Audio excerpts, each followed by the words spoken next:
સામે જો સત્સંગ, આ બાળકો બેઠા છે ને, બાળકોની વાત કરીએ, તમારી વાત કરીએ છે. એક બાળક છે ગોંડલનો, એનું નામ છે વંદન ઠુમર. એના પિતાશ્રી મૃત્યુ પામ્યા, ધામમાં ગયા. એની ઉંમર એ વખતે 8 વર્ષની હતી. આ 1.5-2 વર્ષ પહેલાનો પ્રસંગ છે. 8 વર્ષની ઉંમર. એના માતા એ રોય, સ્વાભાવિક છે, દુઃખ થાય. એ વખતે આ બાળક છે સત્સંગ સભામાં આવતો, માતાને બળ આપે છે, હિંમત આપે છે કે આપણી સાથે ભગવાન છે, ભગવાનના એવા સંત છે, ભગવાનની ઈચ્છા માનવાની, ભગવાન કરતા હરતા છે. આ વાત પૂજ્ય મહંત સ્વામી મહારાજને ખબર પડી સંતો દ્વારા, અને સંતોએ રિપોર્ટ આપ્યો કે સ્વામી આવો એક પ્રસંગ બની ગયો. તો પૂજ્ય મહંત સ્વામી મહારાજે આ વંદન 8 વર્ષના બાળકને ફોન કરી અને આશીર્વાદ આપ્યા અને કહ્યું કે હિંમત રાખજે અને ભવિષ્યમાં ખૂબ તમે આગળ વધશો, સારું ભણજો, પરિવારની સેવા કરજો, માતાની સેવા કરજો, પરિવારના સભ્યોને સાચવજો. આ મહંત સ્વામી મહારાજે એમને આશીર્વાદ આપ્યા.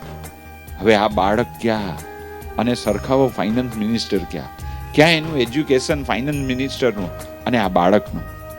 જો એ સંસ્કાર એ આપણને, એ આવા સત્સંગમાં આપણે જોડાઈએ ત્યાં આપણને એ પ્રાપ્ત થાય છે. અને સત્સંગમાં ન જોડાઈએ તો જીવનમાં આવી નાની મોટી આપત્તિ આવે, ઘણીવાર સમૃદ્ધિ આવે ને એટલે એમ થાય શું ભગવાનની જરૂર. આપણે આપણા સંતાનોને મંદિરે લાવીએ નહીં, લાવીએ તો ઓકેશનલી લાવીએ, સિઝન પ્રમાણે. સિઝન હોય ને, આ શાકોત્સવ છે, વર્ષમાં એકાદ વાર આવી જવાનું, અન્નકોટમાં એકાદ વાર આવી જવાનું, પ્રસંગે પ્રસંગે જેમ સિઝનલ ધંધા હોય ને.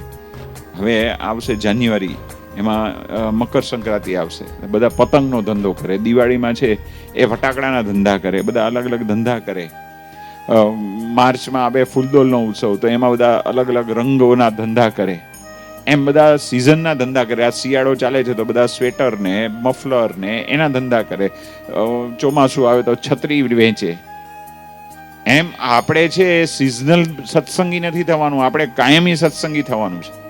નિયમિત સત્સંગમાં આવવાનું, સભા ભરવાની. આ મંદિર અદ્ભુત પરમ પૂજ્ય પ્રમુખ સ્વામી મહારાજે ભેટ આ ગામને આપ્યું છે, એનો લાભ તમારે લેવાનો. આ મંદિર તમારા માટે કર્યું છે. સંતો તો ખાલી અહીંયા આવીને જતા રહે છે, અડધો દિવસ 1 દિવસ રહીને. એ મંદિરમાં એ કાયમ નથી રહેતા, કારણ કે એમને વિચરણ કરવાનું હોય.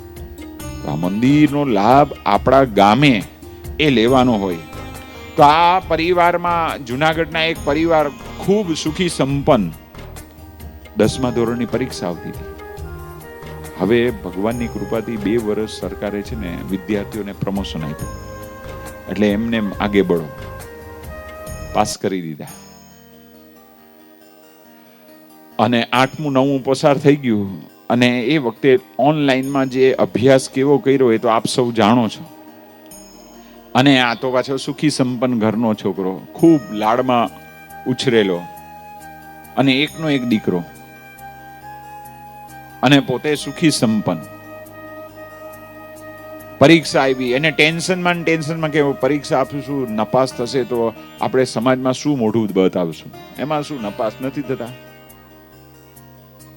જે ભણે એ ફેલે થાય અને પાસે થાય.